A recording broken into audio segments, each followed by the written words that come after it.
Tunisia's President Kaysaid has rejected the terms of a $1.9 billion IMF bailout package, casting doubt on the country's ability to secure the much-needed funds.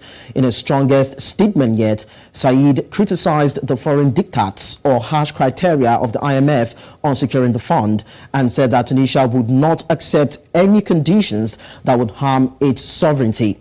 The IMF has been in talks with Tunisia for months to help the North African nation stabilize its economy, which has been struggling with high unemployment rates, inflation and debt, and finalize the bailout package, which is seen as crucial to the country's economic recovery. However, Said's rejection of the terms has cast a shadow over the negotiations and raised concerns about Tunisia's ability to address its economic challenges. The president did not specify which conditions he objected to, but his comments have fueled speculation that he may be seeking to renegotiate the terms of the bailout or even seek alternative sources like joining the Brics nations bloc. This morning we have Ayaz Ahmed Shafi, a principal, Precept Human Capital from Ghana, and of course he's a coach and learning facilitator and also a professor at UWSB, Kolkata, India, and is with us this morning to discuss the issue with Tunisia. Thank you so much, Ayaz, for joining us. Good to be there. Now, Tunisia is not the only country, and it's of course not the first country that will be seeking a bailout from the IMF. And we know that when it comes to bailout programs, there are terms, there are conditions that have to be met as laid out by IMF. Now, would you say that the terms put forward to Tunisia by the IMF are harsh, as President Kaysaid has mentioned, or you will say that they are different from other conditions that have been put forward to other African countries when it comes to securing these bailouts? The harshness or otherwise of any condition, any terms that any organization, institution or individual puts up is always in a context. And the same conditions, the same terms would appear to be reasonably mild for a number of countries. I remember back in 1992-93, we went on for IMF and similar conditions were put up for us as India, and we did go for it. The opposition parties then called it a bailout, a sellout rather. We went for a bailout, and but it worked, and there wasn't too much of trouble. It worked for us, worked very well for us. The similar kind of conditions are being put for Tunisia as well. The reason they find it too harsh, too difficult, is the context in which it is presented to them. Remember, subsidies is something that Tunisians are used to. They've been with it for a very long time. I'm sure all of us are aware, we remember the 1983 riots over bread prices going up, etc. Right? And that's one of the key things. So fuel subsidy, food grain subsidy, all that is going to be impacted if Tunisia were to accept these terms and conditions. And therefore, they become too harsh in two senses. Well, first is to look at the hardship that people will have to go through as it is. The unemployment is really, really high for any country. They've got about 18% generally, and 30% of the graduates are unemployed, which is very, very high by any standards. Now, when you put it in that context and say food prices are going to go up, it becomes very, very harsh for the general masses, people at large. That's the first one. But more importantly, given the way Tunisians have responded to such things in the past, the likelihood of another revolution lurks right there. Right? It's right there. So that's a fear for the ruling dispensation. The president would be worried, very worried actually, because if this situation were to continue for any stretch of time, it's going to become increasingly difficult for him to manage the situation. And therefore, there's no way he or the ruling dispensation can accept the terms that IMF is talking about.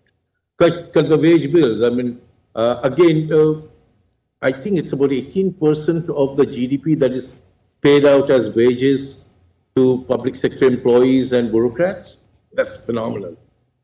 Absolutely phenomenal. And they're talking about cutting it down, right?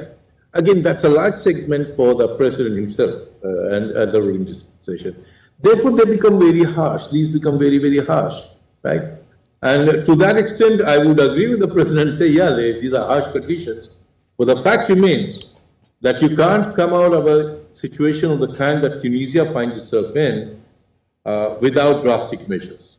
Now, you can't do it in a routine manner. It's not possible. Yes, Ayaz, it seems as though now that Tunisia is in between the devil and the deep blue sea. Because if the Tunisian government continues to pay subsidies, it will deplete the government's purse. If it refuses to pay the subsidy, definitely it will not be able to get, of course, if it refuses to pay the subsidy, it will be able to get the funds. But then the bottom line here is the fact that there are terms and conditions which has to do, just as you have said, a reduction in public wage bill, and of course a cut on subsidies that has to do with food and fuel. But then if the Tunisian government persists and continues to be obstinate, how bad do you think it will be for the Tunisian government and, of course, its economy? Because Tunisia needs this money outrightly to stimulate and revitalize its economy. So what do you think would happen if Tunisia continues to be defiant to what IMF is asking for? All right. So look at it this way. The difficulty is in the fear that the ruling dispensation feels that it will be overthrown, right? The government needs to take a stance. It says that subsidies have to go. But before you do that, you need to be seen, not only seen, you need to actively undertake certain actions. You need to do certain things to make people feel that there is some actions being taken. For example, generate enough employment, and that can be done internally. Now, what that would mean is this, that if you tell me that, look, I'm going to raise the prices, but I'm also going to create opportunities for you to make enough money to survive, I will still take that price rise. But if you're telling me things are going to be the way they are, thank you very much, but we will raise the prices, I'm going to rebel, right? I'm going to react to that. The point is this, the government finds it difficult because it is not willing to or has not been able to undertake the actions that are necessary to revive the economy. That's the first one, right? So therefore, the government is being obstinate because there's no background to it. There's no action has been taken in the past. And this, the government's abilities or sincerity, I'm not passing any judgment here. I'm simply saying on the ground, there's nothing to suggest that the government has seriously engaged in finding ways of economic development, growing the economy. It has simply let it drift over the years. And over so many years. Therefore, what is happening right now, there isn't enough opportunity. Employment is down. Inflation is up, right? And now you're going to come and tell me that prices are going to go up. I'm going to react to that, right? The obstinacy emerges from this feeling that the regime will be under threat. The obstinacy is not because the demands are unreasonable. I'm saying they're not unreasonable simply because these have been the conditions for most of the bailouts, actually. I'm not aware of any bailout where these conditions, similar kind of conditions haven't been there. Where you can spend and where you cannot spend is clearly articulated in each one of these bailouts. All right, and so if IMF is doing that, all right, so Ayaz, you're saying that the government needs to take a stand, and you're equally saying that opportunities are lean and thin for the government. And of course, that actually echoes what some economists are saying, that are there actually alternatives for Tunisia to look at in terms of getting the monies that it needs or the funds that it needs to drive its economy?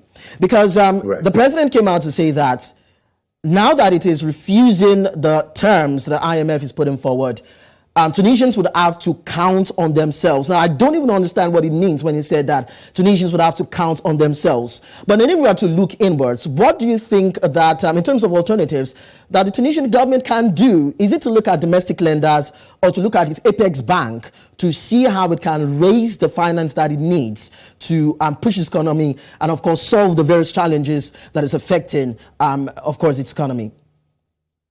So what the president says is rhetoric. Let me be very straight about this. That is what a politician would have to say to sustain his or her own. We can deal with it on our own. We will make all kinds of sacrifices. etc., etc. And that's fine. I don't have a problem with that. But there has to be something behind it. You can't be just making hollow rhetorics, right? Now, what needs to be done and what could be done, and I don't know whether anybody's putting any mind to it, any kind of thinking is applied to this. You need to bring in money. So one is the loan that you seek, the bailout that you seek. The other is create an environment where people would be interested in putting money into your country. They would be willing to bring money into your country. And that's important, right? How do you do that? So you look at the rampant, and this is what everybody says, right? I am, again, not passing a judgment. This corruption is big in Tunisia, right? Why would an investor come into a system where every government staff member would want his palm greased, right? That's a difficult environment to operate in, right? That's the first one. The second is we have not seen any action in Tunisia which would suggest that there are government policies which would encourage investors to come in and put in money there into the system. That's not happening, right?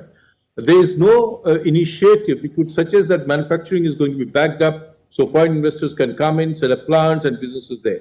Look, the opportunities are huge there. Tunisia could have become the warehouse and dispatch depot for the whole of Africa, or at least the northern Africa. Its proximity just across the Mediterranean to Europe allows it to be in that position. So if it had done enough homework, if it had taken enough initiative, it could have been the manufacturing, right? It could have been the dispatch depot where road connecting to Tunisia would come into the country, would dump their stuff there, and then would be shipped across the seas to Europe. And that's a market for Tunisia, actually. So those actions have to be taken. The other one is you go to another body, another group, which is willing to fund you, right? I'm aware they're talking about Brics. Brics could be an alternative. They're talking about Belt and Road Initiative, right, where China could be investing money into the country. All that remains. These are some of the things that can be done. But believe me, my submission is this: unless at the policy level, initiatives undertaken to make sure that you encourage and attract enough investors, that money that comes in is spent meaningfully in building the infrastructure. I mean, you're a huge destination for tourists, but what is happening is this. Tourists come in, there isn't enough infrastructure. So they're limited in terms of their movement. Again, even for tourists, it could be the converging point. All right. From there, they could move into the rest of Africa. Yeah, Ayaz, let's leave tourism out of it and talk about Brics, because you mentioned it during the course of your response. Now, Brics as a nation, or having, as a bloc, actually represents or accounts for nearly a quarter of the world's GDP. And now that IMF is saying that it wants to leave, now that Tunisia is saying it wants to leave IMF and join the Brics, do you think it will solve anything? I'm not sure whether it will solve everything, honestly, but it can solve some of the issues for sure. Look, there are advantages that Tunisia has, right? Like I said a little while ago, it could be the warehouse and the dispatch depot for Northern Africa for sure, right? And BRICS nations, BRICS countries would want to invest in Tunisia, particularly in the manufacturing sector. But for that to happen, there has to be some initiative at the policy level. You have to encourage these monies to be used wisely and in the most productive manner, right? So BRICS will solve the problem. I'm not saying fully, wholly, totally. No, that is not likely to happen just like that. Unless there's a major kind of agreement, a major kind of arrangement that Tunisia and BRICS nation get into. But I don't see that happen drastically, just like that, right? I think even with BRICS, there would be certain expectations if Tunisia were to join. And particularly with regard to manufacturing, they would have expectations, right? With regard to focus on infrastructure, they would have expectations. I mean, if you're going the Belt and Road Initiative route, which is what Tunisia is angling to do, then infrastructure development would have to be part of the story, right? So if those things fall in place, I'm sure it will make a difference. It can make a difference. All right, Ayaz, finally, before I let you go, we understand that the emergence of Kaysaid from inception has been fraught with some sort of controversies and criticisms owing to the fact that the way he took power and the different reforms that he's trying to bring on board and to control the parliament, as it were, has been a bit of a challenge for it. And of course, the issue now, according to donors, is that they are saying that there's been a breach because there are ongoing talks as regards these bailouts. And because Kaysaid has come out to say that he will not accept the terms, the donors are saying that there's been a breach in the ongoing process. So I'd like to know, do you think that these could tilt towards some sort of full-blown balance of payment crisis for the African country? So before I go into that space, one quick thing is this, that there is trouble on the ground. People have been migrating to Italy, and Italy is facing that problem. France, they're worried about it, the movement of people from Tunisia particularly into that part of the world, right? There's a migration is really, really increased, illegal migration. And that itself says a lot about the state of economy in that country. That's one part of the story. The other part of the story is that the authoritarian regime that you have in place kind of doesn't work enough to ensure the well-being of everybody. It always works like that. It basically, when you look at these authoritarian regime, and right now Tunisia has an authoritarian rule actually. That being so, you want to look at it and say some decisions have to be taken. Muzzling of the parliament or having a parliament of your choice, more or less, right? Or the opposition leaders being arrested and put behind bars. All that is creating further trouble for the ruling dispensation. And as the gap in the balance of payment increases, and it's likely to go further down, right? It's likely to get worse. The only way to deal with it would be to ensure that there's enough influx of funds happening somewhere, whether in terms of investment or enhanced exports, or I don't know, you could be operating as a outsourcing unit for exports of other North African countries actually. So that's what you could be doing. It's going to aggravate the situation, I can tell you that. It's not going to be easy.